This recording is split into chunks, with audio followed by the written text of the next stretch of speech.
आजकल एक नया शौक चढ़ा है मुझे, आपको तो मैंने बताया ही था। क्या? मैं कुछ भी नया करती हूँ ना, तो वैलिडेशन कुछ चंद लोगों से लेती हूँ लाइफ में। उसमें से एक वैलिडेशन वाले उज्जवल जी भी हैं।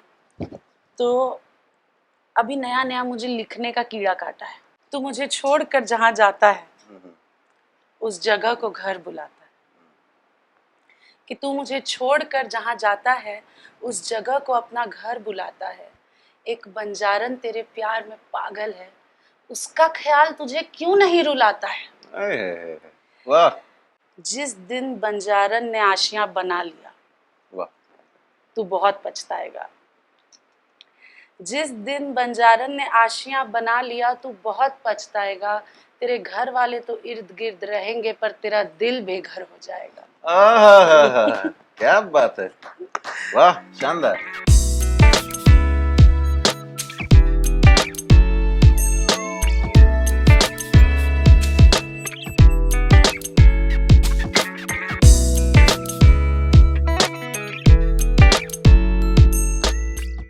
दादी माँ कहती थी कि बताओ कुल बंगाली मराठी कुल करेली भोजपुरी फिल्म दोनों की करे के चाहिए। तो मुझे एक भोजपुरी फिल्म करनी थी just so that I could satisfy my grandmother, because it was a rule जो मेरे दादाजी जब जीवित थे तब उन्होंने बनाया था कि तुम स्कूल में कोई भी लैंग्वेज पढ़ो पर घर पे आने के बाद भोजपुरी में ही बात करना। एम्बैरेस होती थी मैं लोगों को बताने कि मैं यूपी से, अरे भैया हैं ये है वो है वाला, तो मैं एक्सेप्ट नहीं करती थी। मेरा ये था कि नहीं I am born and raised in Bombay. You know Bhojpuri industry के लिए हर कोई पहले भी खराब बोलता था, आज भी बोलता है, मुझे लगता है बोलता ही रहेगा हमेशा, हम कितनी भी मेहनत कर लें। मुझे नहीं लगता कि फिल्मों पे लांछन लगाया जाता होगा, लांछन गानों पर लगाया जाता है। शेक्सपियर की कहानियों पे फिल्म बना के भोजपुरी इंडस्ट्री में चलाना है तो आई डोंट थिंक कि वैसा हो पाएगा।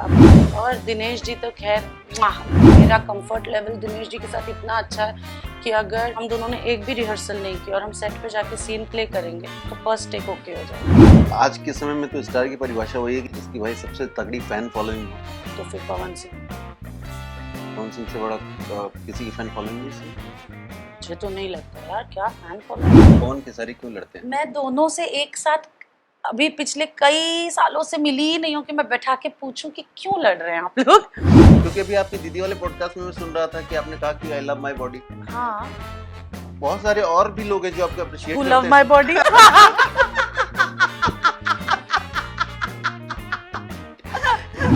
बिया कब करें? अरे यार नहीं कर लेंगे तो क्या हो जाएगा ये बताइए आप मुझे बताइए कि अगर नहीं किए तो होगा क्या। कुछ नहीं होगा, रेखा जैसी एक इमेज बन जाएगी कि बहुत कमाल की एक्ट्रेस, बहुत सुंदर एक्ट्रेस, लेकिन जिंदगी भर अकेली रहेगी। अरे यार मैं भी एक नॉर्मल लड़की हूँ, ऐसा नहीं, ठीक है। पर मुझे लगता है कि मुझे कोई डिजर्व नहीं करता। सादा भोजन उच्च विचार वाली सादा जीवन, जीवन नहीं भोजन, मेरा जो प्रायोरिटी है मैं वो बोलूंगी ना यार। कोई ऐसी फिल्म जिसका रीमेक भोजपुरी आप करना चाहती हो? कोई ऐसी पिक्चर बची है जो लोगों ने चुराई नहीं हो। आपको तो दिन में एक फोन लगा दिया जाए तो आप ही का कॉलर ट्यून घूमता है दिमाग में, वो ही सुना देते हैं। ये दिल तुम बिन कहीं लगता नहीं, हम क्या करें। पांडे जी का बेटा और बीजीएम में डाल दीजिएगा चुम्मा चिपक के लेता। एक शॉट है कि आपको कपड़े बदलते हुए दिखाएंगे, पीछे बैक से शॉट होगा, आपका ब्रा दिखाई देगा। बना राते दिया बुता के पिया क्या क्या किया भी है, उसको भी लोग सुन रहे हैं। आपने वो गाना क्यों किया?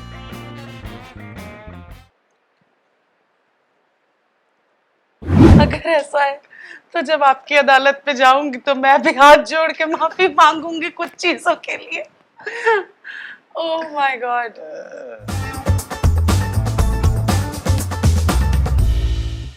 कैसी मैम आप? एकदम बढ़िया, आप बताइए। हम भी ठीक हैं। अच्छा ये बताइए, हम लोग यूट्यूब के लिए कर रहे हैं, कैसा आपको लग रहा है कि हम इस पे कुछ काम चलेगा आगे? अब एक हमने एपिसोड किया अभी उनके साथ, टाइगर जी के साथ, आपने देखा उसको कुछ? हाँ थोड़ी क्लिपिंग्स देखी है मैंने आपको भेजा था। जी। कैसा लग रहा है? बहुत बढ़िया लग रहा है। जाएगा, काम करेगा यूट्यूब? करेगा करेगा, महादेव है ना। यहीं से शुरू करते हैं कि जैसे हमने आपको सीरियल्स में देखा था ना, हम्म हम आपको तब से देख रहे हैं, हम्म। वो वाले फैन हैं हम लोग, है ना। भोजपुरी फिल्मों में कैसे आ गए? सीरियल की शूटिंग अभी तो बहुत बहुत अच्छी हो गई, बहुत बढ़िया हो गई है। हम्म, पर पहले हाल ये था कि हम लोग को मिनिमम 18-18 घंटे शूटिंग करनी पड़ती थी, मिनिमम बता रही हूँ। और उसके बाद घर जाते थे, फिर 5-6 घंटे बाद फिर शूटिंग पे जाना होता था। और मेरे पूरे खानदान में एकमात्र एक्टर मैं हूँ, और कोई ना पहले कभी था ना मेरे बाद की कोई, जो मेरे कजन्स के बच्चे बच्चे हैं वो लोग ने भी कुछ प्लान नहीं किया।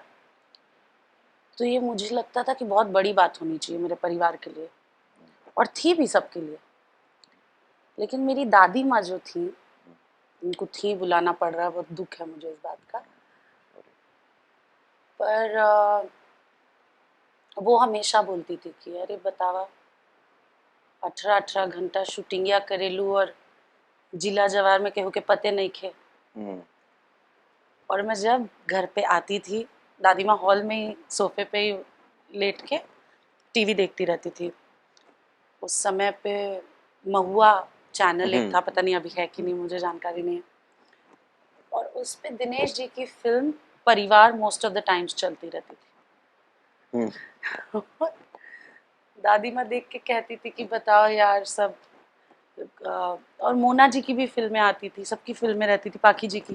हम्म, तो दादी माँ कहती थी कि बताओ, कुल बंगाली मराठी कुल करेली, भोजपुरी फिल्म तोहरों के करे के चाहिए। तो मुझे एक भोजपुरी फिल्म करनी थी, just so that I could satisfy my grand mother.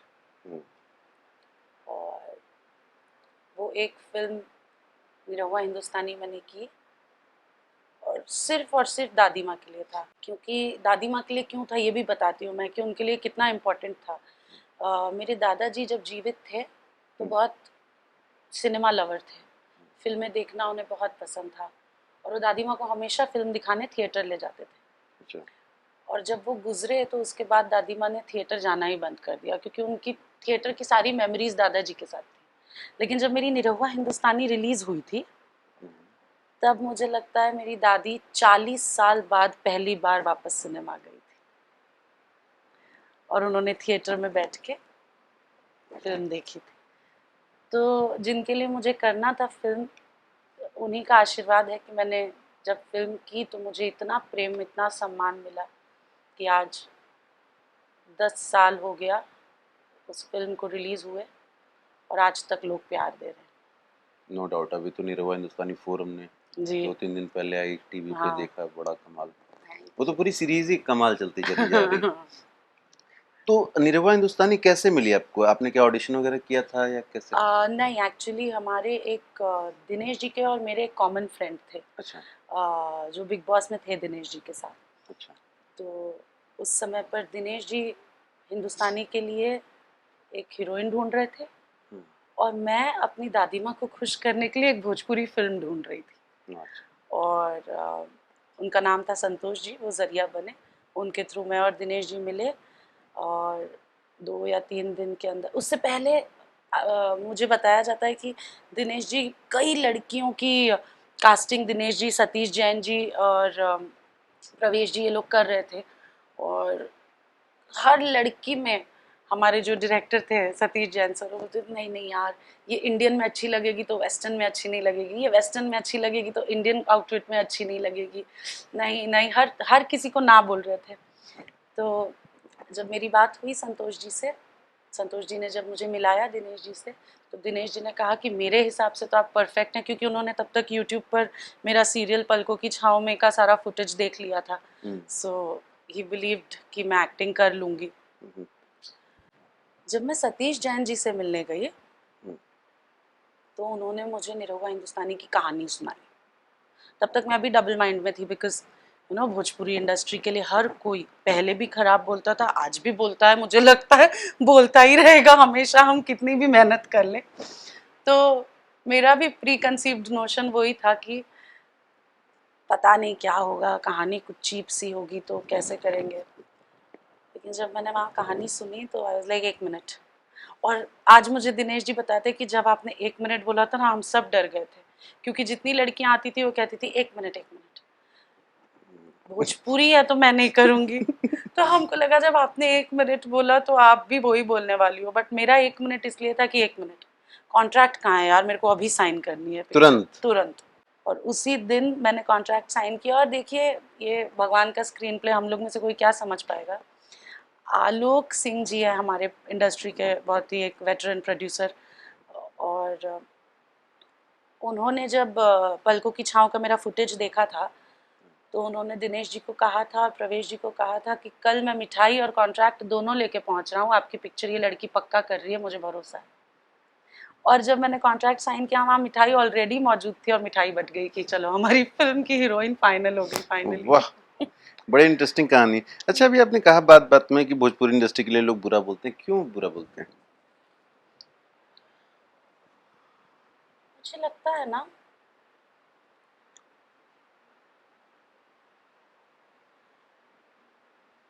कि हमारी इंडस्ट्री थोड़ी विभाजित है। हम्म,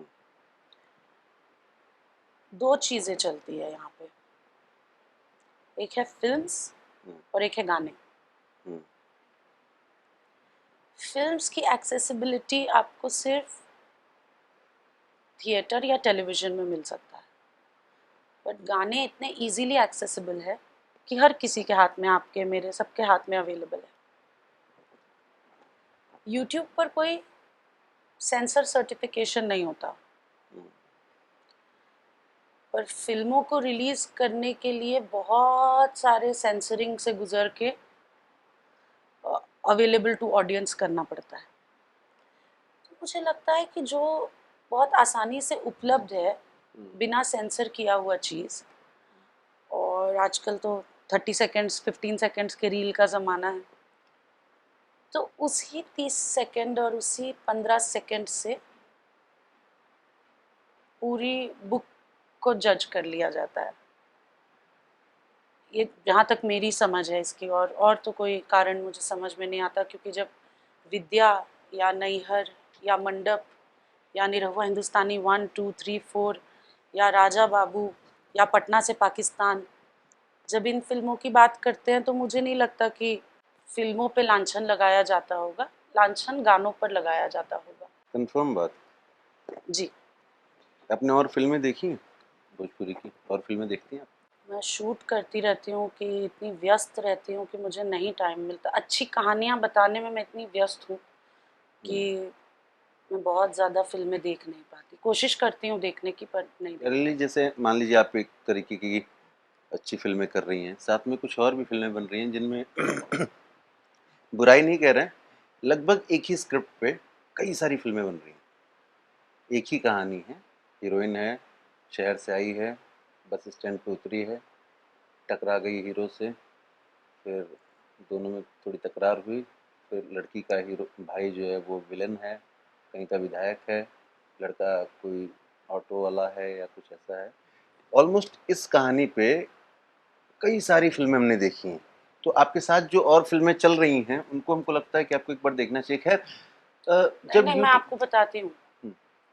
अभी एक फिल्म बनी है, फिल्म का नाम है सूर्यवंशम। पवन सिंह वाली। जी।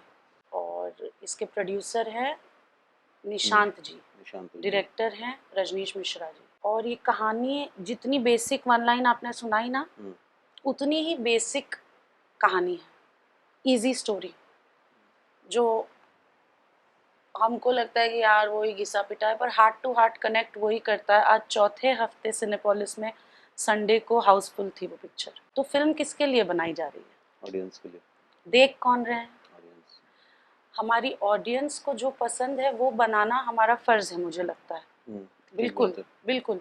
ठीक बात है। और अगर हम ये मानसिकता लेके बैठेंगे कि मुझे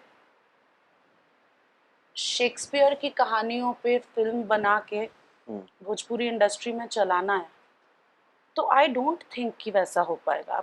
अगर आपको किसी को दवाई देनी है तो आप एक ही बार में सीधा 1000 mg नहीं दे सकते। सही बात है। 100 mg करके बढ़ाना पड़ेगा।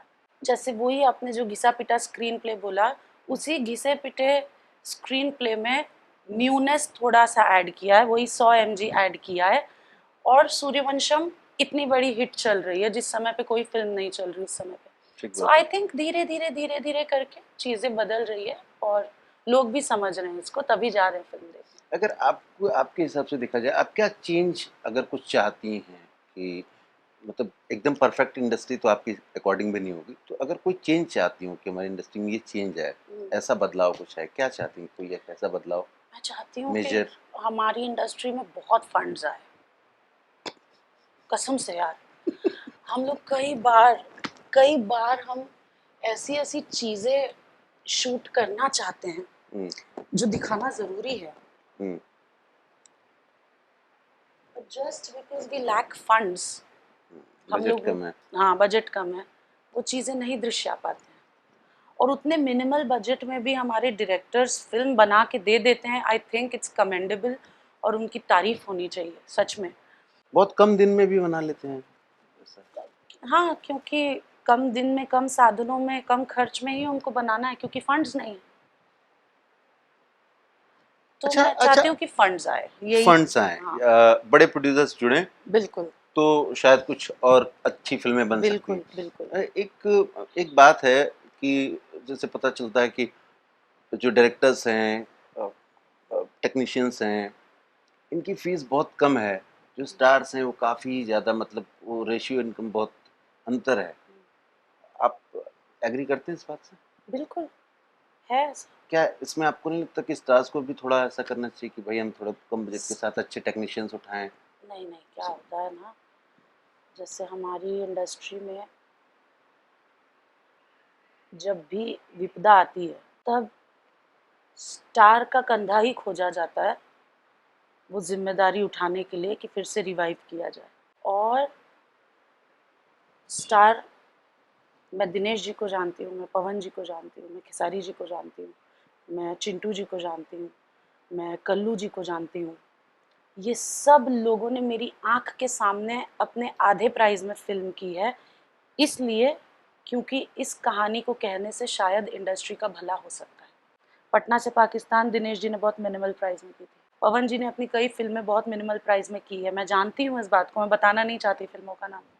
खेसारी जी ने कई फिल्में बहुत मिनिमल प्राइस में की है, सिर्फ इसलिए क्योंकि उनको लगा था कि ये कहानी जब रिलीज होगी तो थिएटर फिर से चलेगा।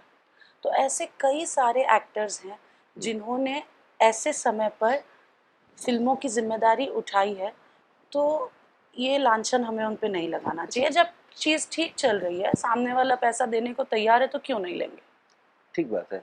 हीरो का एक बड़ा चार्ज है, हीरोइन का बहुत कम है, बड़ा अंतर है। आपको तो ये बात भी पता है। ये तो दुनिया के हर क्षेत्र में है यार। हर क्षेत्र में क्यों है? मतलब कि जैसे हम देख रहे हैं कि भोजपुरी में कोई कई सारी फिल्में, जैसे आपने की विद्या, अभी आप रोजा कर रही हैं, जिसमें मुख्य भूमिका आपकी है, कोई हीरो नहीं, आप ही हीरो कहानी की। तो जब आप अपने दम पे भी फिल्म चला ले रही हैं, तो जैसे एक्टर की फीस है लगभग हम मानते हैं 6-7 रुपए, आपकी फीस है 1-1.5 रुपए, इतना बड़ा अंतर है। तो ये कैसे है? क्या इसको इसको बदलना नहीं चाहिए? बिल्कुल बदलना चाहिए। और जिस दिन मैं अपने दम पे, या रोज़ा अपने दम पे, या विद्या अपने दम पे 4 हफ्ते सिनेपोलिस में हाउसफुल हो जाएगी, ये मैं एकदम सही बात बोल रही हूँ। बात ये है कि आप इस कॉन्टेक्स्ट में मेरिल स्ट्रीप जी को क्यों नहीं गिन सकते। उनको इसलिए नहीं गिन सकते क्योंकि वो अपने दम पे लेकर आ सकती है 4 हफ्ते हाउसफुल, तो इसलिए वो इस श्रेणी के बाहर है। आपको अपना कद ऐसा बनाना ही पड़ेगा कि आपको वो जगह और वो ओहदा मिले। मेरे हिसाब से, ये again I am talking for my self, बाकी लोगों को ये गलत लग सकता है और ये गलत हो भी सकता है ऑन मैनी लेवल्स कि आप फीमेल्स को कम सैलरीज देते हैं, ये बहुत गलत है, नहीं होना चाहिए। बट फिल्मों के मामले में मुझे ये लगता है कि जब आप इतना ऑडियंस पुल कर सको तब आपको वो पैसे मिलने चाहिए। जो फिल्में आप कर रहे हैं उससे संतुष्ट हैं पूरी तरीके से? जो भी बिल्कुल। आप अभी तक बिल्कुल। 2014 से 24, 10 साल में आपने जितना किया है भोजपुरी इंडस्ट्री में? कुछ चीज़ें रिग्रेटेबल है, बट जो चीज़ मेरे हाथ में नहीं है उसके बारे में मैं नहीं सोचना चाहती हूँ। आज समय बहुत अलग है, प्रभु की कृपा से मैं डिसाइड करती हूँ मुझे क्या काम करना है, क्या नहीं करना है, और मैं अपने काम से एकदम खुश हूँ। अच्छा, एक सवाल उठता है, अगर आप न चाहें तो इसका जवाब न दें। एक सवाल उठता है, आपकी ज़्यादातर फिल्में दिनेश जी के साथ आती हैं। ऐसा क्यों है? और हीरोज के साथ भी आती हैं या खुद आपके अकेले आती हैं, लेकिन बहुत ज़्यादातर फिल्में आपकी दिनेश जी के साथ आती हैं। तो क्या क्या कारण है इसके पीछे? क्योंकि हमारा जो फिल्म्स का रेशियो है मेरा और दिनेश जी का, सबसे पहले तो दिनेश जी मेरे इतने अच्छे दोस्त हैं, इतने अच्छे दोस्त हैं कि उनके साथ मुझे टाइमिंग की टेंशन नहीं होती, कभी नहीं। मेरा कंफर्ट लेवल दिनेश जी के साथ इतना अच्छा है कि अगर दिनेश जी उस कमरे में बैठ के सीन पढ़ रहे हैं और मैं इस कमरे में बैठ के सीन पढ़ रही हूँ और हम दोनों ने एक भी रिहर्सल नहीं की और हम सेट पे जाके सीन प्ले करेंगे तो फर्स्ट टेक ओके हो जाएगा। इतनी अच्छी हम लोग की केमिस्ट्री है। इसी केमिस्ट्री की बुनियाद पे मेरे करियर की शुरुआती दौर में, तब से लेके अब तक भी, अभी पिछले 2-3 साल से थोड़ा चेंज हुआ है कि हम लोग अलग अलग फिल्म कर रहे हैं, लेकिन इसी केमिस्ट्री के दम पे मेरे करियर के बिगिनिंग से मुझे बहुत सारी फिल्में दिनेश जी के साथ ऑफर हुई। एंड जब आप इंडस्ट्री में नए रहते हो, आपको लाइन पे फिल्मों पे फिल्में मिलती जा रही है तो आपको बहुत खुशी होती है। मैंने चाहे जितनी भी कहानियाँ की हो, निरहुआ चलल ससुराल 2 हो, जिगर वाला हो जिसमें मैंने हैदराबादी का कैरेक्टर प्ले किया था, या धूम्रपाली, हाँ हाँ, चाहे पटना से पाकिस्तान हो जिसमें शहनाज प्ले किया था, चाहे राजा बाबू हो जिसमें कुसुम प्ले किया था, सारे कैरेक्टर्स मुझे इतने अच्छे लगते थे ना कि मैं ये सोचती ही नहीं थी कि लोग बोलेंगे कि लाइन से दिनेश जी के साथ फिल्में कर रही है। मैं सोचती थी यार कुसुम तो मैं ही हूँ, मुझे ही करना है। मैं कभी कॉन्सिक्वेंस नहीं सोची, आई ऑलवेज डिड रोल्स, क्योंकि वो इतने अच्छे रोल थे कि मुझे ही करने थे। बचपन कहाँ बीता आपका? मुंबई, रेज्ड इन मुंबई, पक्का मुंबई कर। भोजपुरी से कैसा कनेक्शन, मतलब जैसे फिल्मों की बात नहीं कर रहा हूँ, भाषाई तौर पे जी, भोजपुरी घर में बोली जाती रही होगी जी, गांव आती थी जी।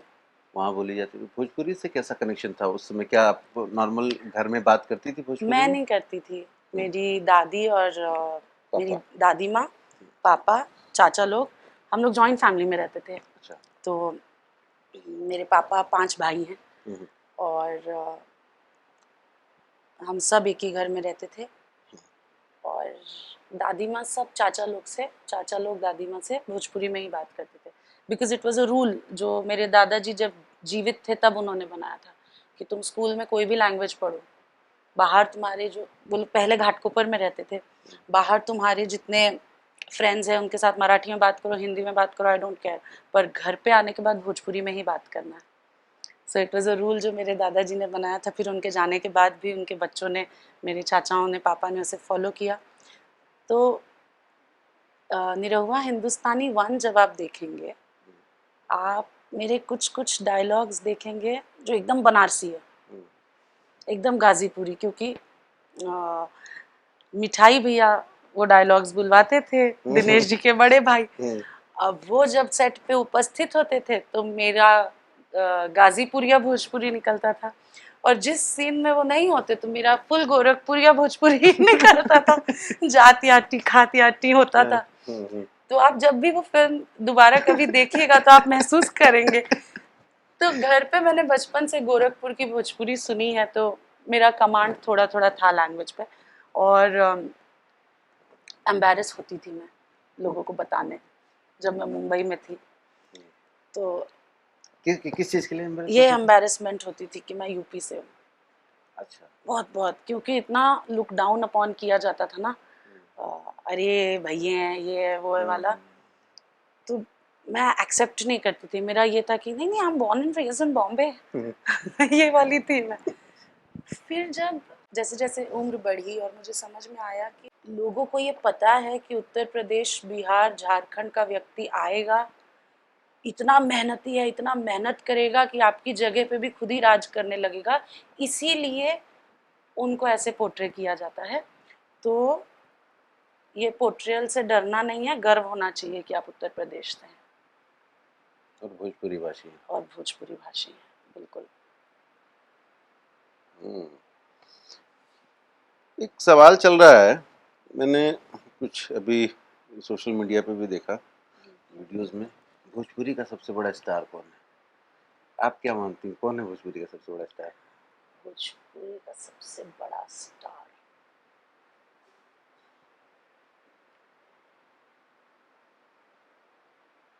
यार देखिए अभी मैं तो कैसे बोल सकती हूँ, स्टार की परिभाषा क्या है पहले वो बताइए आप मुझे। जिस अब आज के समय में तो स्टार की परिभाषा वही है कि जिसकी भाई सबसे तगड़ी फैन फॉलोइंग हो। तो फिर पवन सिंह। पवन सिंह से बड़ा किसी की फैन फॉलोइंग नहीं है इस समय। मुझे तो नहीं लगता यार, क्या फैन फॉलोइंग है पवन उनसे सिंह। ज़्यादा फॉलोअर्स आपके हैं फिर सोशल मीडिया पे। फॉलोअर्स होना को अब वही देखिए परिभाषा क्या है, फॉलोअर्स होने से फैन फॉलोइंग होती है कि व्यूज से फैन फॉलोइंग होती है। व्यूज़ में भी आपकी फिल्में नंबर 1, नंबर 2, नंबर 3 आती की फिल्में, निरहुआ हिंदुस्तानी, निरहुआ रिक्शा वाला। आप बताइए। मुझे बाकी लोगों के फैन फॉलोइंग का पता नहीं, ये मेरे फैन है ये पता चल गया मुझे। बट नो यार, honestly I am speaking, acting और परफॉर्मेंस लेवल के हिसाब से अगर स्टार चुनना हो तो रवि किशन जी, निरहुआ जी, ये लोग कन्विंस कर देते हैं। रवि किशन जी तो अभी फिल्में कर नहीं रहे हैं भोजपुरी की। भोजपुरी की नहीं कर रहे हैं, बट भोजपुरी के ही एक्टर है हाँ ना। किया है। वो जहाँ भी जाएंगे, जहाँ भी जाते हैं, उनके साथ भोजपुरी का नाम जुड़ा हुआ है। तो परफॉर्मेंस लेवल पर अगर देखा जाए तो मुझे लगता है कि रवि जी बहुत बहुत ही टैलेंटेड परफॉर्मर है और हमारे भोजपुरी के ही हैं। तो एक्टिंग के लिए सबसे पहले वो, और दिनेश जी तो खैर उनकी तरह कोई कोई एक्टिंग नहीं कर सकता, ही इज़ द बेस्ट। वो जब रोते हैं तो लोग रोते हैं, वो जब हंसते हैं तो लोग हंसते हैं, वो जब रुलाते हैं तो लोगों को मज़ा आता है, वो जब पीटते हैं तो लोगों में एनर्जी आती है। तो उस मामले में तो दिनेश जी का कोई जोड़ नहीं है। एंड अगेन, कोई नवरात्र आ जाए, छठ पूजा आ जाए, कोई त्योहार आ जाए, जहाँ जाते हैं सिर्फ मनोज तिवारी जी सुनाई देते हैं। अब इसको आप स्टार बोलें कि नहीं, क्या बोलेंगे, सिर्फ और सिर्फ मनोज तिवारी जी सुनाई देते हैं, और उनके 20-22 साल पहले गाए हुए गाने। जहाँ जाए, जिस पंडाल पे जाए, सिर्फ पवन सिंह सुनाई दे रहे हैं, 17-18 साल पहले गाए हुए गाने। तो अब इसको स्टार माने तो वो लोग स्टार है। आप एक पोस्ट डाल साफ दीजिए, साफ बताओ। नहीं नहीं, साफ आप साफ। एक पोस्ट डाल दीजिए, मैं बता रही हूँ मेरे हिसाब से स्टार कौन है, आप समझिए। आप जिस तरह से देखते हैं उस तरह से आपको स्टार आपका मिल जाएगा। ठीक बात है। एक पोस्ट कभी डाल दो खेसारी जी के साथ, नीचे लाइन से जो कमेंट करते हैं लोग कि वाह अब आप सही करियो, अब सही आदमी के साथ पिक्चर करियो, ये इसी के साथ आपको फिल्म करना चाहिए था। अगर उससे स्टार पावर देखना है तो वो स्टार है। तो मेरी नज़र में तो ये सारे परिभाषाओं के तहत अलग अलग स्टार्स हैं हमारी इंडस्ट्री में। और कभी भी सिर्फ चावल नहीं खा सकते आप, चावल रहेगा तो दाल भी चाहिए, अचार भी चाहिए, चटनी भी चाहिए, सब्जी भी चाहिए, तब थाली बनती है। तो मैं किसी एक को भी चावल नहीं बोलने वाली हूँ क्या यहाँ बात। पे। ये सब मिल के इंडस्ट्री को चला रहे हैं और इन सब का योगदान है हमारे इंडस्ट्री को बेहतर बनाने सिंगर में। सबसे बढ़िया कौन है? कल्पना जी। कल्पना जी से अच्छा सिंगर कोई नहीं हमारी इंडस्ट्री में। She is the best, and उनकी तरह कोई होगा भी नहीं। नए सिंगर्स में सुनती हैं किसी को? मैं सिर्फ ये नहीं जो अभी चल रहे हैं, और भी बहुत सारे लोग हैं जो ट्राई कर रहे हैं, तो क्या कुछ ऐसे आपको कोई कोई? मुझे बहुत पसंद आई Swati Mishra, very soothing voice. मतलब अगर उनकी आवाज़ सुनो तो आपको कुछ भी स्ट्रेस चल रहा हो तो काम डाउन हो जाओगे। So that is a girl I like. I love Priya Malik, she has a very strong voice, very relatable voice, थोड़ा अलग साउंड करता थोड़ी है। अलग साउंड करती है। शिल्पी तो खैर है ही, मुझे बहुत अच्छी लगती है शिल्पी की आवाज़। शिल्पी की आवाज़ बजती है तो मेरे को डांस करने का मन करता है। स्वाति मिश्रा के बारे में आपको एक बात बताऊं मैं, 2017 या 16 लास्ट में बनारस में नगर निगम के लिए एक प्रमोशनल वीडियो बना रहे थे, उसमें वो लड़की कोरस करने आई थी हमारे, उस गाने में कोरस कर रही थी वो। देखिए यही जो 15 सेकेंड्स 30 सेकेंड्स की बात मैं कर रही हूँ, those things are changing lives of people. सही बात है। ठीक है, उस वजह से थिएटर्स को बहुत दिक्कत हो रही है, क्योंकि थिएटर्स पूरी तरह ओटीटी पे आ गया है मोस्टली। आप सिर्फ भोजपुरी छोड़िए, हिंदी का भी अगर आप देखेंगे तो साल में कोई एक पिक्चर आती है जो 100 करोड़ 150 करोड़ के आसपास कुछ करती है, क्योंकि इतना इजीली एक्सेसिबल हो गया है। उसका अगर ड्रॉबैक ये है कि थिएटर्स को नुकसान झेलना पड़ रहा है, तो उसका प्लस पॉइंट ये है कि स्वाति मिश्रा जैसी लड़की का टैलेंट लोगों के सामने है आज। सही बात। अकेले में जब समय बिताते हैं पंडित जी, तो आप क्या सोचते हैं जब अकेले बैठे हैं? जैसे मान लीजिए कोई नहीं, ज्यादातर समय आप भीड़ में गिरे हैं, शूट पे हैं, कैमरा लगा हुआ है, 50 लोग फोटो खिंचवा रहे हैं, स्टेज शो तो आप बहुत कम करते हैं, लेकिन फिर उस पे आऊंगा मैं, लेकिन बावजूद उसमें जब आप जाएंगे तो 50,000 60,000 की भीड़ है, देखने के लिए लोग आपको परेशान है, आपके साथ एक सेल्फी के लिए। जब कभी अकेले में बैठते हैं, अकेला, बिल्कुल अकेला, भी जैसे स्टाफ भी ना हो, ऐसी सिचुएशन आती होगी यार? बहुत आती है। वैसे सिचुएशन में क्या महसूस करते हैं, क्या सोचते हैं? नींद आ जाती है मुझे। यार थोड़ा सीरियस नोट जैसे पे मैं थोड़ा पूछ रहा हूँ। शांत होता है माहौल, में सोचती हूँ हाँ, चलो भाड़ में जाओ, सब सोने दो मुझे। अब बट आजकल एक नया शौक चढ़ा है मुझे, आपको तो मैंने बताया ही था। क्या? मैं कुछ भी नया करती हूँ ना, तो वैलिडेशन कुछ चंद लोगों से लेती हूँ लाइफ में। उसमें से एक वैलिडेशन वाले उज्जवल जी भी हैं। तो अभी नया नया मुझे लिखने का कीड़ा काटा है, सही बात। आपको तो बताया। मैंने पढ़ा भी है। तो अकेली रहती हूँ तो लिखने की कोशिश करती हूँ, सोचते क्या हैं? जो लिखना है उसके बारे में। उसके बारे में सोचते हैं। जैसे मान लीजिए कि नहीं होता कि कभी कभी लगता है कि यार इतनी भीड़ हमारे पीछे, इसको देखना है, तो हमारी शक्ल देखना चाहते हैं, हमको देखना चाहते हैं, एक बार छू लेना चाहते हैं, जो कुछ भी है, मेल फीमेल दोनों में ये बात कर रहा हूँ। क्या ऐसा खास क्या है, या ईश्वर ने हमको क्यों ऐसा बना दिया, या कुछ ऐसा कभी कुछ दिमाग में आता है? मेरे को सिर्फ ग्रैटिट्यूड आता है दिमाग में। वैसे मैं इस पॉइंट पे कभी सोचती नहीं हूँ। जैसे अगर मेरा दिमाग उधर जाने लगता तो मैं खट से वापस लेके आ जाती हूँ, क्योंकि यही एक ऐसी चीज़ है जिस पे अगर आपने सोचना शुरू किया तो आपके अंदर ना चाहते हुए भी सेल्फ लव एक एक स्टेप ऊपर जाते जाते गर्व, गर्व से ऊपर जाते जाते घमंड में तब्दील हो जाएगा। तो मैं इसलिए उस दिशा में जब भी मेरा दिमाग जाता है मैं वापस खुद को ले आती हूँ, और वापस ले आने के बाद हमेशा प्रभु को थैंक यू बोलती हूँ। बिकॉज अगेन मैंने ये 100 बार बात बोली है, मैं फिर बोलूँगी, मुझसे बेहतर लड़कियां हैं। जिन जिन चीज़ों के लिए मुझे पुट डाउन किया जाता है, जिसमें एक ही है मेरा वज़न, मुझसे पतली लड़कियां हैं, मुझसे सुंदर लड़कियां हैं, मुझसे बेटर परफॉर्मर्स भी होंगी, पर यहाँ मैं हूँ, ये प्रभु ने मुझे दिया है, उसके लिए मैं उनको हज़ारों बार थैंक यू बोलती हूँ। That's it। अकेले में भी वचन मैं को बुरे सिर्फ, तरीके से देखते हैं क्या आप? हाँ, क्यों?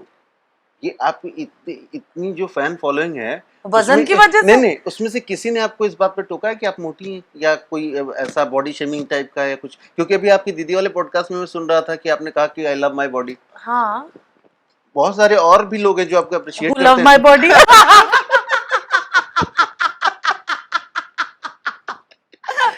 ये तो खेला होगा। बहुत ऐसे लोग हैं यार। इसका सेल थोड़ा अलग चला गया।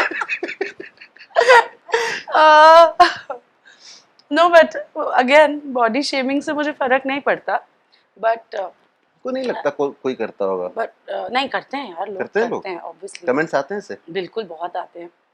और अभी मैंने वो मास्टर्ड दी, मैंने ये इस पे काबू हासिल कर लिया है कि मैं नाराज़ ना हूँ, दुखी ना हूँ, सिर्फ कमेंट डिलीट करूँ, उनको ब्लॉक करूँ और आगे बढ़ूँ। इसलिए मेरे फॉलोअर्स बढ़ते नहीं है। मेरे जितना फॉलोअर्स है उसका आधा, ऑलमोस्ट 2.5 लाख लोग मेरे ब्लॉक लिस्ट में है? बिल्कुल 2.5 से 3 लाख लोग। मैं अपने पोस्ट पे ज्यादातर कैप्शन नहीं कर पाती, सिर्फ इमोजी लिख के डाल के छोड़ देती हूँ, क्योंकि मेरा मेन टाइम निकलता है लोगों को ब्लॉक करने में। बट नो ऑनेस्टली, वजन की बात यह है कि यार किसी भी आदमी को, लड़का लड़की, यंग ओल्ड, किसी भी एज ग्रुप में अपने शरीर को स्वस्थ रखना चाहिए। मेरा शरीर भले स्वस्थ है, लेकिन अगर जो वेट होना चाहिए उससे अगर मैं ज़्यादा हूँ BMI के हिसाब से, बॉडी मास इंडेक्स के हिसाब से, तो मुझे उसको कम करने की कोशिश करनी चाहिए, इसलिए ताकि मैं बीमार ना पड़ूँ।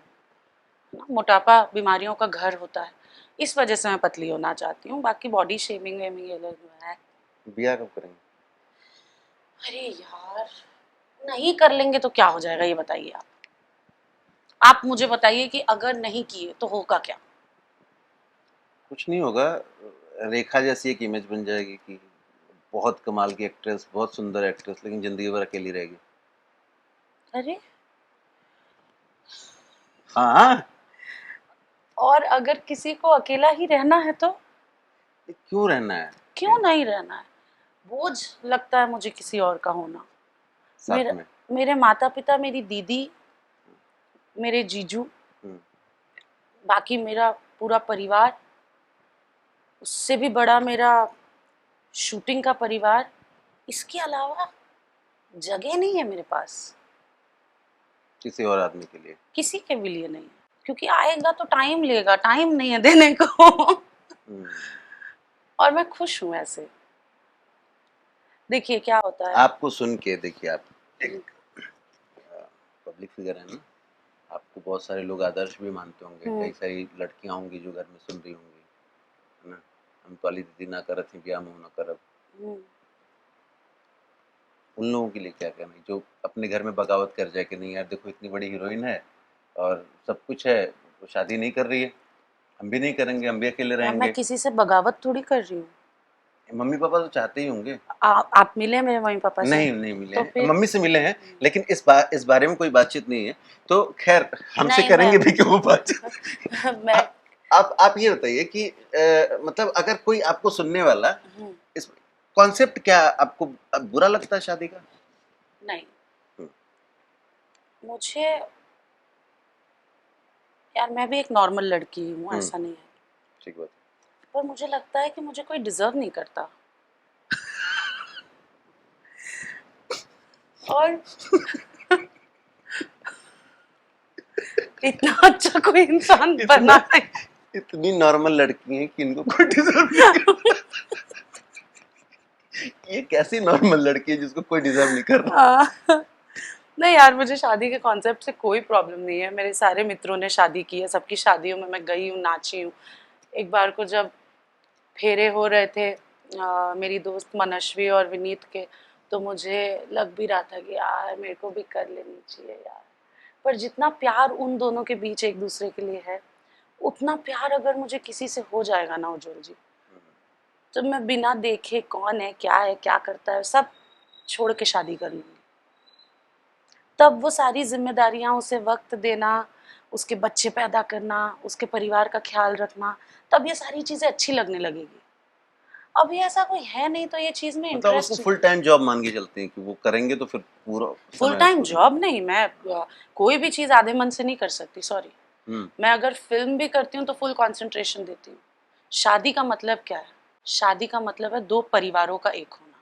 ठीक बात। I am not talking about flings and affairs और लिव इन रिलेशनशिप, ये बात नहीं कर रही हूँ।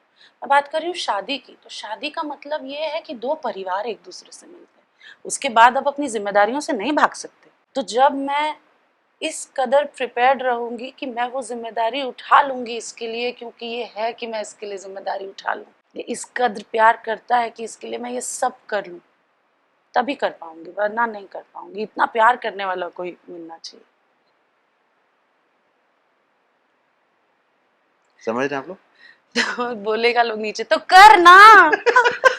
हम भी परेशान परेशान है, हो तुम गई। कर ना फिर।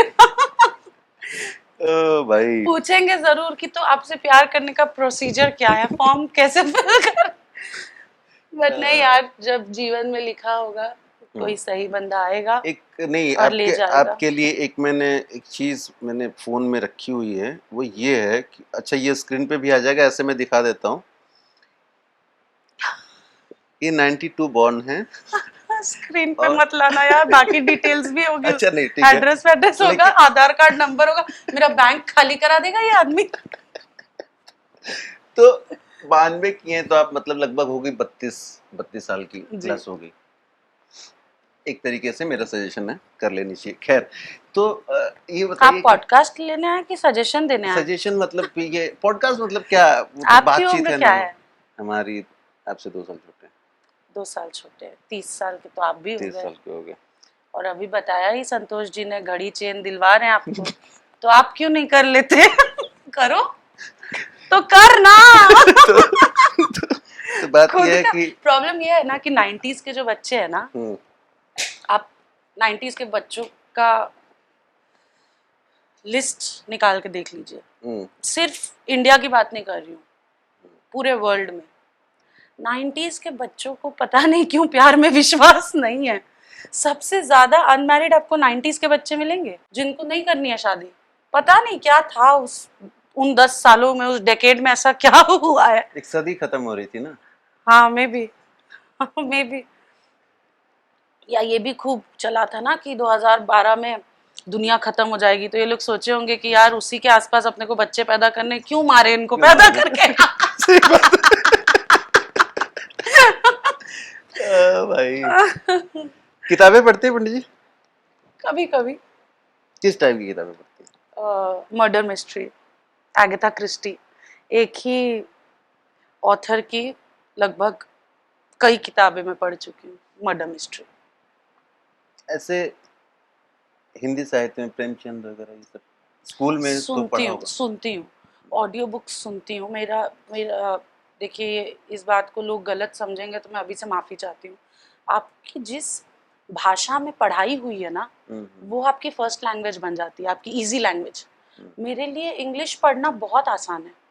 मैं हिंदी में लिखे हुए डायलॉग्स भी अटक अटक के पढ़ती हूँ। नहीं होना चाहिए, मुझे हिंदी में भी अव्वल होना चाहिए था, पर नहीं हूँ मैं, तो क्या करूँ।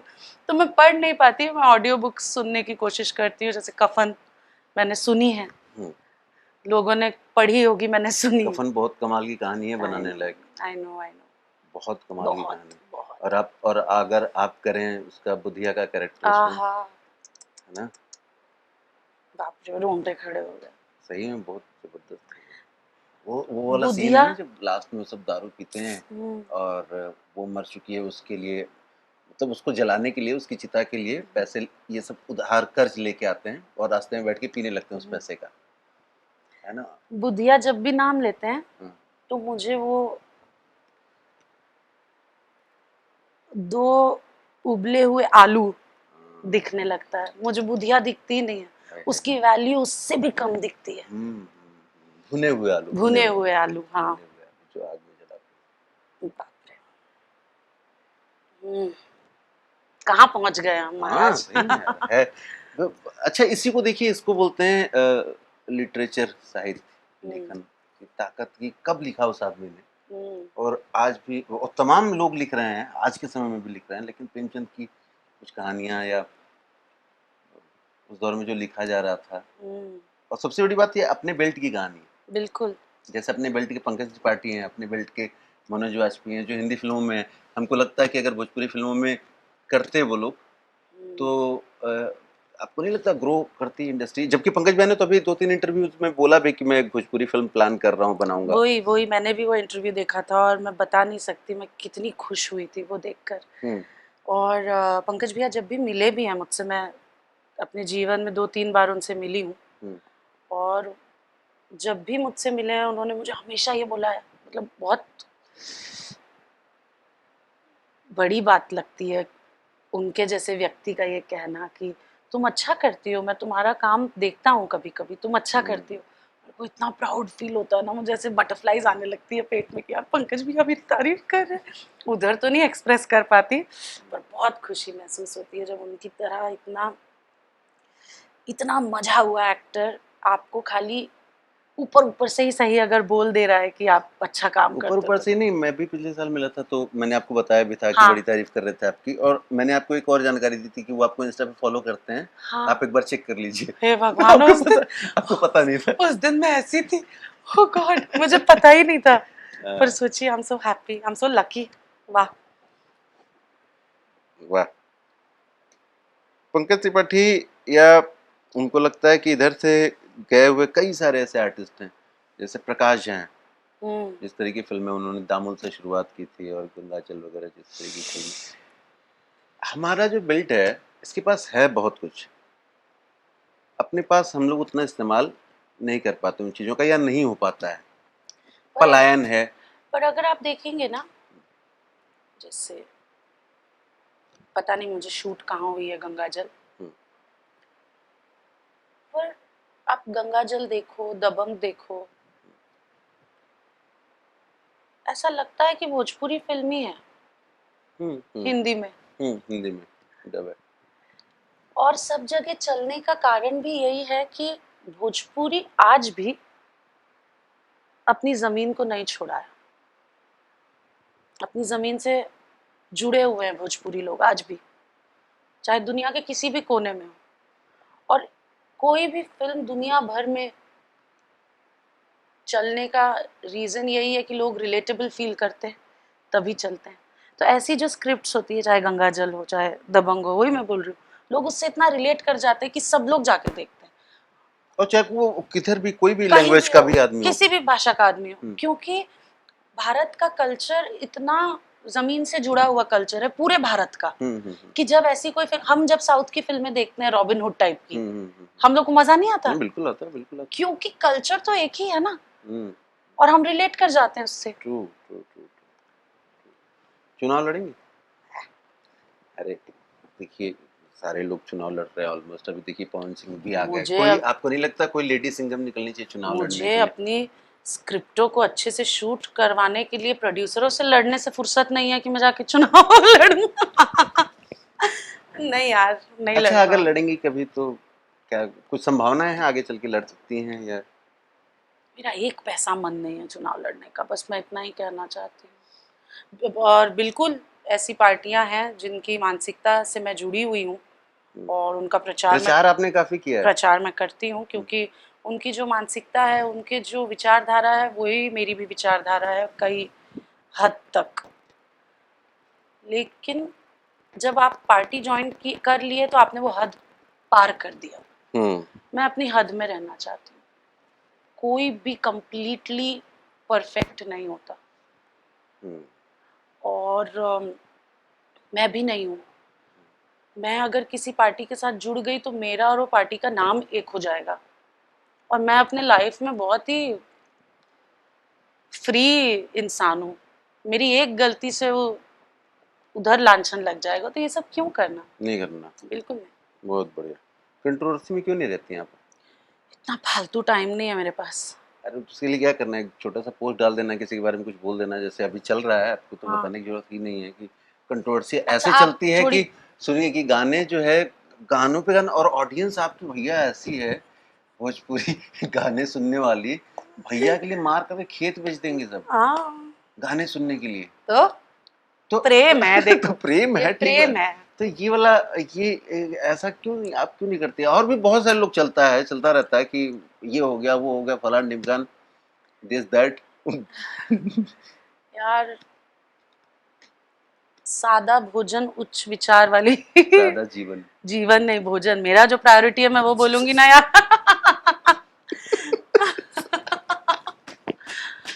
तो सादा भोजन, हाँ, ठीक है, नई सादा लाइन है। भोजन उच्च विचार। तो यार मैं किसी से इतना जुड़ती ही नहीं हूँ कि उससे लड़ने की नौबत आ जाए। मैं किसी को इतना इम्पोर्टेंट मानती ही नहीं हूँ कि उसके ऊपर एक शब्द भी वेस्ट करूँ। एकदम सही बोल रही हूँ मैं, और इससे किसी को हर्ट नहीं होना चाहिए यार, ऐसा ही होना चाहिए।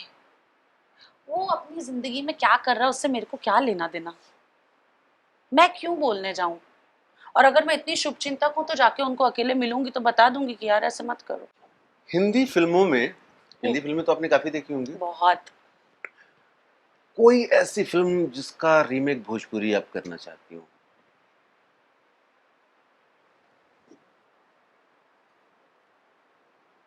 कोई ऐसी पिक्चर बची है जो लोगों ने चुराई नहीं हो? शोले तो बनी गई होगी 5-6 बार। देवदास बनी गई होगी। देवदास तो हिंदी में 2-3 बार बन गई। और कौन सी? यार हम साथ साथ है बनाना चाहती हूँ मैं। हम साथ साथ है तो मैं हर भाषा में बनाना चाहती हूँ, पर बनी चुकी होगी, वो भी पक्का बन गई होगी। नहीं नहीं नहीं बनी, हमको लगता है कि रामायण देख के हम साथ साथ है बनी, हम साथ साथ है देख के हम इधर रामायण टाइप का कुछ बना देते। आप उनको जानते होंगे, हिमानी शिवपुरी को। आहा, हाँ। मैं अभी 1-1.5 महीने पहले उनके साथ एड शूट कर रहा था, एक ज्वेलरी का। हम्म, तो उनके साथ भी ऐसे एक इंटरव्यू भी मैंने किया था, तो उसमें हमने कहा, तो उन्होंने भी सेम बात बोली हम्म, कि ये एक्चुअली जो हम साथ साथ है कहानी है ना, हम्म, वो किसी एक भाषा की कहानी नहीं है, वो इंडिया की कहानी है। और उसको हर लैंग्वेज में बनना चाहिए, उसको भोजपुरी में बनना चाहिए, उसको अवधी में भी, मराठी में भी, हर हर बिल्कुल लैंग्वेज में, क्योंकि फैमिली वैल्यूज की जो बात करती है वो फिल्म, बिल्कुल वो हर भाषा में बननी चाहिए। बिल्कुल। बहुत अच्छा। प्रोड्यूसर्स लोग ध्यान दें, हम लोग हम साथ साथ में बना सकते हैं। ठीक है। अब बन जाएगी देखो 3 महीने के अंदर। हाँ ठीक है। एक चीज ये था कि मतलब हो सकता है कि सवाल एकदम से बेसलेस हो, लेकिन क्या कभी हिंदी फिल्मों में जाने का कोई विचार है कि आगे चल के हिंदी फिल्मों में? आह, बिल्कुल, क्यों नहीं, बिल्कुल है। मतलब शिफ्ट करना चाहेंगे? शिफ्ट नहीं कर पाऊंगी मैं, भोजपुरी कभी छोड़ ही नहीं पाऊंगी। हम्म शिफ्ट नहीं कर पाऊंगी, इसकी व्यस्तता में से थोड़ा समय निकाल के हिंदी अच्छा किरदार मिलेगा तो हम्म। करूंगी। पवन जी से कैसे ताल्लुक है आपके? बहुत अच्छे। आपने उनके साथ काम किया है as an actor, as a artist, कि क्या कैसी बॉन्डिंग है? बहुत अच्छी बॉन्डिंग है। अच्छी तो है, मतलब जैसे आपने दिनेश जी वाली बात बताई ना कि वो अगर अलग कमरे में सीन पढ़ेंगे, हम अलग कमरे में सीन हाँ पढ़ेंगे, हम परफॉर्म करेंगे तो लगेगा नहीं कि हमने रिहर्सल नहीं किया। हाँ, पवन जी के साथ मैंने एक ही फिल्म की है 10 साल में, अच्छा शेर सिंह। अच्छा। क्योंकि मुझे उस टाइम पर इतनी फिल्में ऑफर हो रही थी दिनेश जी के साथ, पवन जी अलग, उनकी व्यस्तता अलग थी, तो हम लोग कई फिल्में ज़्यादा कर नहीं पाए। तो जो एक फिल्म कर रहे थे शेर सिंह, उसके डायरेक्टर सबको सेट पे बुला बुला के रिहर्सल करते थे, हम्म उनको वो आदत थी। हम्म तो उस तरह से मैंने उनके साथ काम किया है, तो मुझे ये वाली केमिस्ट्री महसूस करने का मौका नहीं मिला। हम्म हम्म लेकिन पवन जी वो इंसान है जो अगर 3 साल में एक बार मुझे कॉल कर दिए तो लगेगा कि हमने कल ही तो बात की थी। ऐसी मित्रता है उनसे मेरी। हम्म और जहाँ छूटता है, अगली बार जब हम मिलते हैं तो वहीं से शुरू होता है। ओ, गैप कभी नहीं आया पवन जी और मेरे बीच। खेसारी से कैसे संबंध? खेसारी जी मुझे बहुत रिस्पेक्ट करते हैं, हम्म बहुत रिस्पेक्ट। और उनके साथ तो कुछ ज्यादा फिल्में की आपने? हाँ हाँ, उनके साथ ज़्यादा फिल्में की है, मुझे बहुत सम्मान देते हैं। पवन जी भी मुझे बहुत सम्मान देते हैं, वो भी हमेशा पंडित जी यही तरीके से बात करते हैं।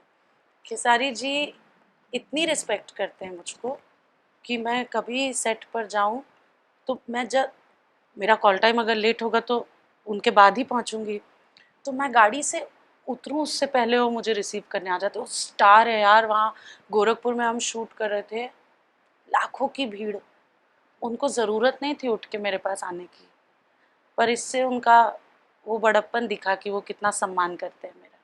ये दोनों लोग लड़ते क्यों रहते हैं? मैं नाम ले लेते हैं साफ साफ, पवन खेसारी क्यों लड़ते हैं? मैं दोनों से एक साथ अभी पिछले कई सालों से मिली ही नहीं हूँ कि मैं बैठा के पूछूं कि क्यों लड़ रहे हैं आप लोग। और अगेन मुझे इंटरेस्ट भी नहीं है जानने में, बिकॉज मैं कंट्रोवर्सी का हिस्सा नहीं रहती हूँ, ना रहना चाहती हूँ। मैं खाली इतना होप करती हूँ कि हमारी इंडस्ट्री में हारमोनी हमेशा बनी रहे और लोग खुश रहें यार एक दूसरे के साथ। सफलता क्या है आपके लिए? संतुष्टि। सेटिस्फैक्शन। यस। अगर आप कंटेंट फील कर रहे हैं ना, जैसे कोई सिनेमा में शूट कर रही हूँ और उसको शूट करते टाइम मैं हर सीन करके ऐसा महसूस करूँगी, कर दिया यार, अच्छा हो गया, ये सफलता है मेरे लिए। अभी एक फिल्म जो मैं कर रही हूँ रोज़ा, उसका थोड़ा भी लुक आउट होता है कुछ भी तो मिक्स्ड इमोशंस दिखते हैं ऑडियंस के कमेंट सेक्शन में। और स्क्रिप्ट पे आपको कितना भी भरोसा रहा हो, एक बार के लिए भरोसा हिलता है, लोगों के कमेंट पढ़ के। हम्म, और फिर जब सेट पे जाके सीन करती हूँ तो फिर वो भरोसा और बुलंद हो जाता है कि नहीं यार अच्छा कर रही हूँ, ये पिक्चर अच्छी है, ये कहानी कहना ज़रूरी था यार, ये कह रही हूँ यार, ये बहुत अच्छा है। तो मेरे लिए वही सफलता है, मैं उसी को सफलता की परिभाषा मानती हूँ। पैसा कितना इम्पोर्टेंट है? ऐसा बहुत इम्पोर्टेंट है। 25 साल की उम्र तक नहीं लगता था कि पैसा इम्पोर्टेंट है। 25 साल तक लगता ही नहीं था। इतना इम्पोर्टेंट नहीं लगता था, लगता था है तो है, नहीं है तो नहीं है। पर जब 25 पार करना शुरू किया और माता पिता को बुढ़ाते देखना शुरू किया, तब लगा कि जीवन में कुछ हो ना हो पैसा तो बहुत चाहिए, क्योंकि भगवान न करे किसी को कुछ हो जाए तो पैसा ही लगा के उनका इलाज कराना पड़ेगा। तो 25 के बाद पैसा बहुत इम्पोर्टेंट हो गया, सबसे ज़्यादा इम्पोर्टेंट हो गया। कितना समय दे पाते हैं मम्मी पापा को? समय देना किस हिसाब से, मतलब उनके साथ बैठना? हाँ, उनके साथ समय देना, कुछ वो जैसे नहीं बहुत माँ बाप चाहते हैं कि एज के बाद के बच्चे हमारे साथ बैठे हैं, बात बहुत करें या कम। पर दिन में 8 कॉल करती हूँ मैं, 4 मम्मी को 4 पापा को, video call per day. Every day. और वीडियो कॉल पे ही लंच ब्रेक जिस टाइम पर हमारा होता है उसी टाइम पे घर पे भी लंच खा रहे होते हैं, तो वीडियो कॉल पे मैं लंच ब्रेक में साथ में उन लोग को बैठ के खाना खा रही होती हूँ। ये हर रोज़ है। ऑनलाइन समय दे पाते ऑनलाइन समय पूरा देती हूँ। और हैं। जब ऑफलाइन मिलती हूँ फिजिकली कितना? तो ऐसा उनको लगता नहीं है कि मैं कल घर पे नहीं थी, आज आई हूँ, ऐसा नहीं महसूस होता। उनको लगता है मैं कल भी घर पे थी। तो मैं इस तरह समय देने की कोशिश करती हम्म, ठीक है। कभी कोई अतरंगी स्क्रिप्ट आई है क्या पंडित जी? कोई कि किसी ने कोई मतलब जैसे एक बार मुझे याद है दिनेश जी बता रहे थे कि एक ऐसी उनके पास स्क्रिप्ट आई थी जिसको हम कैमरे पे तो नहीं बता सकते, कुछ बकरी से रिलेटेड कोई कहानी हूँ। थी। हाँ हाँ हाँ, उन्होंने मुझे भी बताया। तो हम लोग घंटों हंसते रहे। हाँ, तो कोई ऐसी अतरंगी स्क्रिप्ट आपके पास कभी कोई आई है? अतरंगी स्क्रिप्ट तो नहीं आती, बट एक कन्फेशन में कुछ करना किस्सा चाह, इससे रिलेटेड कुछ सुनाइए ना। पता नहीं, जो फिल्में या कुछ गाने या जो भी देख के लोग ऐसा अज्यूम करते हैं कि मैं ओटीटी के एक श्रेणी का काम आसानी से कर लूँगी, और मुझे उसके लिए अप्रोच करते हैं कि ये शो है लेकिन इसमें थोड़ा ये सीन है तो आप बता दीजिए आप। मैं बोलती हूँ भाई ये सीन अगर मुझे घर में करना हो तो भी मैं लाइट ऑफ कर दूँ। एक शॉट है कि आपको कपड़े बदलते हुए दिखाएंगे, पीछे बैक से शॉट होगा, आपका ब्रा दिखाई देगा। तो भाई मैं घर पे कपड़ा बदलती हूँ, लाइट पर्दा पंखा सब बंद करती हूँ कि कहीं से नहीं जाए बाहर।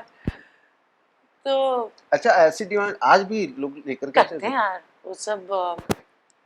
नहीं आते कुछ शोज तो उसको ऑफर तो आता ही है ऐसा, तो उसको बहुत प्यार से डिक्लाइन करना पड़ता है कि नहीं, I am not comfortable doing it, मैं नहीं कर पाऊंगी, आप प्लीज़ किसी और से बात कर लीजिए। जो पर्दे का रोमांच था भोजपुरी फिल्मों का, जब आप आई थी तब तक तो था ही। हम्म 2006-07 में तो काफी था, हम्म शुरू ही हो रहा था उस समय से। धीरे धीरे वो जो है पर्दा, वो छोटे पर्दे टीवी की तरफ शिफ्ट हो गया। हम्म। कैसे देखते हैं इस चीज को? बहुत अच्छे से देखते बहुत अच्छे से देखते हैं। हैं। वो जैसे फुल एचडी में वाली बात नहीं। नहीं नहीं, जैसे जब थिएटर्स नहीं थे हम्म, तब रंगमंच था, हम्म। आज थिएटर्स आ गए तो रंगमंच की वैल्यू कम हुई। जहाँ पे है वहाँ पे अभी भी स्ट्रांग है, जहाँ पे नहीं था वहाँ पे नहीं है। टीवी आ जाएगी तो भी थिएटर्स की वैल्यू कम नहीं होगी, लेकिन टीवी भी अपनी जगह बनाएगी। मोबाइल आ जाएगा तो टीवी की वैल्यू कम नहीं होगी, मोबाइल अपनी जगह बनाएगा। We are moving towards digitalization in a very fast way. आप शायद उसको दूसरे तरीके से समझ रहे हैं। मैं ये कह रहा हूँ कि जैसे हिंदी फिल्मों का अभी चल रहा है, पर्दे पे भी चल रहा है, वो फिल्में फोन में भी हैं, बिल्कुल टीवी पे भी हैं, हर जगह है, बिल्कुल ओटीटी पे हैं। लेकिन पर्दे पे वो 500 करोड़ अभी कमाया स्त्री ने, बिल्कुल, क्योंकि वो स्त्री जिस 2 ने। सिनेमा में बैठ के मूवी देखते हैं वो। भोजपुरी सिनेमा की जो बात है, वो हाँ जो पर्दे से बहुत सारी फिल्में अब टीवी के लिए ही बन रही है, टेलीफिल्म्स कह सकते हो। जी। ये जो पर्दे पे था वो धीरे धीरे शिफ्ट हो रहा है, जी बहुत बड़ा कलेक्शन नहीं हो पा रहा है, या एवरेज कलेक्शन भी नहीं हो पा रहा। कोई सूर्यवंशम या निरहुआ हिंदुस्तानी जैसी फिल्में कभी कभी आ जा रही हैं, जी। वो जो एक लगातार रूटीन एक चलता हम्म। रहना चाहिए, वो खत्म हुआ है। यार मेरे को तो ना ऐसा कोई ये नहीं महसूस होता, क्योंकि शायद सक्सेस का श्रेय जब मिलता है तो उसके साथ जो बाकी बातें जुड़ी होती है उसको आप थोड़ा थोड़ा नज़रअंदाज करते हैं। तो ये जो टेलीविज़न की बात आप कर रहे हैं, इस पे हमारी इंडस्ट्री की महिलाओं को, औरतों को, लड़कियों को इतना सक्सेस मिल रहा है ना कि हमारा ध्यान नहीं जा पाता थिएटर पे। और हम बहुत खुश हैं यार, सब लड़कियां काम कर रही है, तो मेरा ध्यान उसी पे रहता है, फिर मैं आगे और कहीं। पर ये थिएटर वाली बात भी सोचने लायक है। और हमारे इंडस्ट्री के प्रोड्यूसर्स, बड़े बड़े मेकर्स इस बारे में सोच रहे हैं, अच्छी फिल्में बना रहे हैं। जल्दी भगवान चाहेंगे तो थिएटर का भी हाल बेटर हो जाएगा। सुनने में आ रहा है कि जैसे प्रोड्यूसर्स कई बार मतलब 80-90% प्रोड्यूसर्स ऐसे हैं जो आते हैं, एक फिल्म बनाते हैं, चले जाते हैं क्योंकि लॉस में चले जाते हैं। सच है? हाँ, कई लोग हैं। लॉस से कैसे निकलेगी इंडस्ट्री, फायदे में कब जाएगी? क्या पता आप मुझे। साल भर में 100 फिल्में अगर बना रहे हैं, उसमें से 5 फिल्में सिर्फ हिट हैं, बाकी 95 नहीं चल रही हैं या लॉस में जा रहा है प्रोड्यूसर, तो ये कैसे चलेगा फिर ये काम? कितने दिन तक चलेगा? सही बात, नहीं चलेगा। पर बात यह है कि फिर भी चल रहा है कहीं ना कहीं, किसी ना किसी तरीके से। बिजनेस समझ रहे हैं ना, क्योंकि बिल्कुल है तो बिल्कुल काम ये। जैसे बिल्कुल कोई बिल्कुल। आदमी आईटी में जॉब कर रहा है, कोई फिल्म बना रहा है ना, कोई सब्जी बेच रहा है, सब अपना अपना काम कर रहे हैं, तो हम भी ये काम कर रहे हैं। अलग बात ये है कि हम मनोरंजन के लिए कर रहे हैं, ये काम चलते रहना भी तो चाहिए ना। बिल्कुल चलते रहना चाहिए। कैसे चेंज और होगा कि हम लोग को मतलब पैसे बना पाए फिल्में, प्रोड्यूसर जो है एक बार आए देखिए, तो वो मेरा दोबारा फिल्में बनाए। मेरा जो काम है हम्म, वो है फिल्में करना। ये भी आपका, लेकिन आपकी जिम्मेदारी बनती है बिल्कुल प्रभु, आप नहीं। सीनियर एक्टर हैं भोजपुरी नहीं इंडस्ट्री के। नहीं नहीं, ये मेरी जिम्मेदारी नहीं बनती सोचना है। तो चाहिए। मुझे सोचने की भी ज़रूरत नहीं है। अच्छा, मुझे जो करना चाहिए वो मैं बहुत बखूबी कर रही हूँ, अपना काम। एज एन बाकी एक्टर। लोग एज एन एक्टर, बाकी लोग के काम में घुसना मेरा काम नहीं है। मेरा काम है कि मुझे ये सीन मिले तो उस सीन को मैं अच्छे से पढूं और अच्छे से अभिनय करूं। वो मैं कर रही हूँ। खुद का प्रोडक्शन हाउस कभी बनाएंगे? है मेरा प्रोडक्शन हाउस, सौभाग्यवती एंटरटेनमेंट्स। उससे फिल्में बनाते हैं? अब बनाऊंगी। अच्छा, एक बात बताइए, भोजपुरी में जो गाने बन रहे हैं शुरू से ही बनते आ रहे हैं, मैं बता रहा हूँ जब हम लोग पैदा नहीं हुए थे उसके पहले से भी कुछ ना कुछ खराब गाने चल रहे हैं, बनते आ रहे हैं। उस समय तो बड़े हिट भी होते थे कुछ, एक राधे श्याम, हाँ, उनका कौन सा था गाना? कच्चा कच कच्चा बस, कुछ इस टाइप के गाने हैं। कोई तो नहीं, गुड्डू पहले रंगीला लिरिक्स है। बताइए तब अरे मालूम। वो क्या है कि सैया कच्चा कच कैसे है यार? अच्छा, पहिया में कसी की सैया। याद है ना आपको? अरे भैया, हमने पूछना पड़ गया ना। देखो याद है, पर उसको याद है ना। अच्छा, ऐसे मेकर मेरी जिम्मेदारी नहीं बनती कि मैं ऐसे गाने सुन के पता तो रहे कि उसको क्या याद है, बन वो रहा है। मेकर है। नहीं, वो मेकर नहीं है वो। उसको कैसे याद है? अरे भाई साहब, कैसे? तो इसीलिए क्यों चल रहा है? लोग देखना चाह रहे हैं। बस आप सिंगर को क्यों ब्लेम कर रहे हैं यार? उन्होंने तो छोड़ दिया ना एक बार गा के। आज राधे श्याम रसिया जी वो गाना वापस गा रहे? नहीं गा रहे। वही गाना आज भी चल क्यों रहा है? I'm सॉरी, मैं जस्टिफाई नहीं कर रही हूँ, पर यार कोई भी चीज चलने नहीं चलने में दो पक्ष है, एक बनाने वाला, एक सुनने वाला। बना तो मरून कलर सड़िया भी है, उसको भी लोग सुन रहे हैं। बना राते दिया बुता के पिया क्या क्या किया भी है, उसको भी लोग सुन रहे हैं। आपने वो गाना क्यों किया?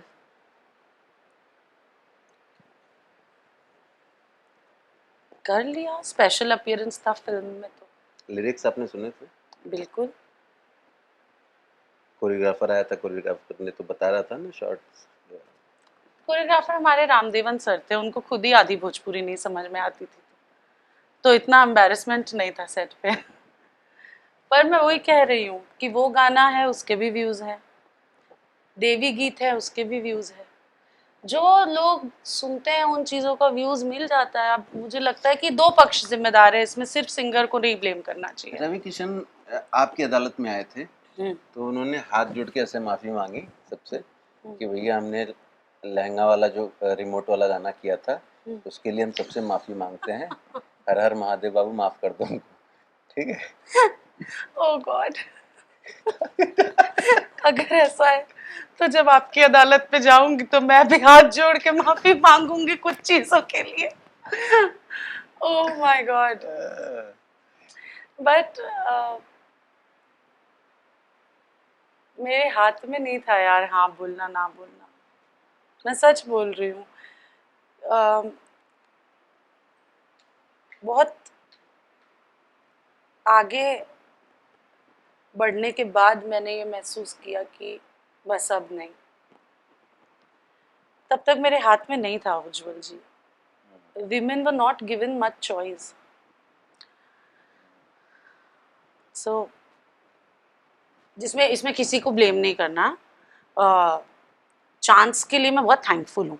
मुझे भले चॉइस नहीं मिला पर मुझे चांस मिला करने का, उसके लिए मैं बहुत थैंकफुल भी हूँ। बट शायद इसी तरह से है ये। अब तो आप इतने स्ट्रांग हो गए हैं, हम्म। मतलब अपनी इमेज को लेकर के भी चीजें भी, हम्म। आप काफी काम कर लिया, 10 साल इस इंडस्ट्री को दिया, उससे पहले अब 5 ये साल हाल है और कि भी मैं उधर काम स्टेज कर। करती ही नहीं हूँ। हाँ सच वही है। तो, क्यों नहीं करती स्टेज? पता हाँ नहीं। स्टेज क्यों नहीं करती हैं? आपका स्टेज मैंने एक दो देखा है, हाँ। हालांकि आप भी छोड़ दिया उसमें मैंने। गाना भी गा रही थी। जी। अच्छा तो गाती है ना, गाना क्यों नहीं गाती है? नहीं होता यार मेरे से। मुझे पता नहीं, वो कनेक्ट नहीं कर पाती हूँ मैं उस जॉब से। अम, अभी एक मजाक मजाक में एक गाना गाया था, वो भी इतना वायरल हुआ, सैया जी अब सेल्फी से निकले। तो हर बार मुझे जनता ने ये महसूस कराया कि तुम गाओ, तुम ठीक कर रही हो, पर मुझसे नहीं होता यार। गाइए एक लाइन, कोई गाइए, क्या गाऊं? कोई भी गाना गाइए। आह, आपको तो दिन में एक फोन लगा दिया जाए तो आप ही का कॉलर ट्यून घूमता है दिमाग में, हाँ वो ही सुना देते हैं। देखो भाई, इधर से अगर आप पॉडकास्ट छोड़ के चले गए तो मेरी गलती नहीं है, उज्जवल जी ने बोला है।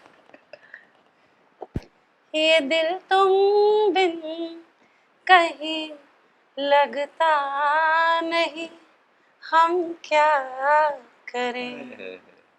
बस एक लाइन बोले थे, एक लाइन मिल गया। बहुत सुंदर। कैसा रहा बातचीत करके, कैसा लगा पंडित जी आपको? बहुत मजा आया, बहुत मजा आया। मुझे ऐसा लगा ही नहीं कि मैं कुछ, जैसे हम बैठ के नॉर्मली बात करते हैं हमेशा, हम दोनों बहुत बातूनी हैं। और अगर गलती से किसी एक का फोन किसी एक को चला गया तो 45 मिनट कहाँ गए किसी को नहीं पता। तो मुझे वैसा ही लगा कि मैं आपसे बैठकर बात कर रही हूँ नॉर्मल। और बहुत आनंद आया मुझे, बहुत खुशी महसूस हुई। और मैं दिल से ये प्रार्थना करती हूँ आपके शो के लिए भी और आपकी शादी के लिए भी कि आपका शो हिट हो जाए। Same to you. आपका शो हिट हो जाए और आपको एक बहुत बढ़िया मेहरारू मिल जाए। बाकी चेन घड़ी कुल लेबा तो ठीक ना रही। पिक्चर कब किया जाएगा हम लोग साथ में? बहुत जल्द। अरे यार, आपको एक सुना देते हैं यार, ये लोग भी सुन लेंगे।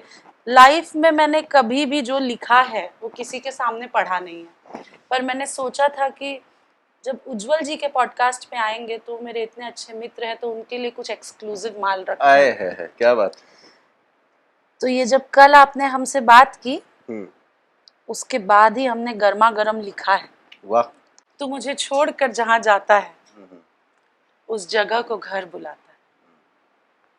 कि तू मुझे छोड़कर जहाँ जाता है उस जगह को अपना घर बुलाता है। एक बंजारन तेरे प्यार में पागल है, उसका ख्याल तुझे क्यों नहीं रुलाता है। आए है। वाह। जिस दिन बंजारन ने आशियां बना लिया वाह। तू बहुत पछताएगा। जिस दिन बंजारन ने आशियां बना लिया तू बहुत पछताएगा। तेरे घर वाले तो इर्द गिर्द रहेंगे पर तेरा दिल बेघर हो जाएगा। आहा, क्या बात है, वाह शानदार। एक्सक्लूसिव कंटेंट फॉर, क्या नाम है शो का? उज्जवल पांडे शो बोल दीजिए आप, नाम रखिए। पंडित सुनिए, देखिए मैं बड़ा कंफ्यूज हूँ, मैं इसको पॉडकास्ट भी नहीं कहना चाहता, हाँ। मैं इसको इंटरव्यू भी नहीं कहना चाहता, हाँ। आप एक नाम बताइए, क्या नाम रखा जाए इसका? अरे ये टर्म बहुत फेमस है यार, क्या? पांडे जी। पांडे जी? हाँ, पांडे जी का बेटा हूँ। तो आप सबका रखिए पॉडकास्ट लेता हूँ। सबका पॉडकास्ट लेता हूँ। नहीं, शो का नाम रखिए the Pandey ji show. The Pandey ji show. Yes अच्छा है। और बीजीएम में डाल दीजिएगा, चुम्मा चिपक के लेता। बट अच्छा लग रहा है यार, पांडे जी शो अच्छा हाँ, लगेगा। पांडे जी शो। हाँ, ये चीज गुड, इसको फाइनल करते। इसको फाइनल करते हैं। बम बम। पांडे जी चलिए, शो विथ दुबे जी। हाँ, बहुत बहुत धन्यवाद, आपने इतना समय निकाला। Thank you. और जिस तरीके से आपने आराम से बात की ना, ऐसा किसी को लगेगा नहीं कि आपको कितना जल्दी शूटिंग पे जाना है। बिल्कुल, और मुझे कितने फोन आ रहे हैं मेरे प्रोड्यूसर डायरेक्टर के, जिनको मैं बता दूंगी कल्प्रिट ये थे। हाँ, thank you so bye. Much, thank you so much.